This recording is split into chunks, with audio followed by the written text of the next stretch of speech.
சின்னு முயலின் உதவி மனப்பான்மை. சின்னு என்ற சிறிய முயல் எப்போதும் துள்ளி திரியும் மிகவும் சுறுசுறுப்பான ஒரு முயல். அது காட்டின் ஓரத்தில் உள்ள வயல்வெளியில் தன் குடும்பத்துடன் வசித்தது. சின்னுவுக்கு துள்ளி குதிப்பதும் கேரட் சாப்பிடுவதும் மிகவும் பிடிக்கும். ஆனால் சின்னு ஒரு சிறிய விஷயத்தில் மட்டும் கவனம் செலுத்தவில்லை, அது மற்றவர்களுக்கு உதவுவது. ஒரு நாள் சின்னு வேகமாக துள்ளி குதித்து விளையாடிக் கொண்டிருந்தபோது எதிர்பாராத விதமாக ஒரு பெரிய பள்ளத்தில் தவறி விழுந்தது.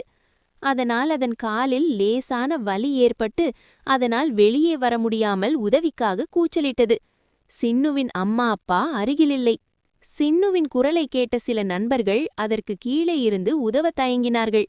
ஒரு தடிமனான ஆமை வந்து, "நான் மெதுவாக நடப்பவன், உனக்கு உதவினால் தாமதமாகிவிடும்" என்று சொல்லிவிட்டு சென்றது. இன்னொரு குறும்புக்கார அணில் வந்து, "நான் என் கேரட்டை எண்ண வேண்டும், எனக்கு நேரமில்லை"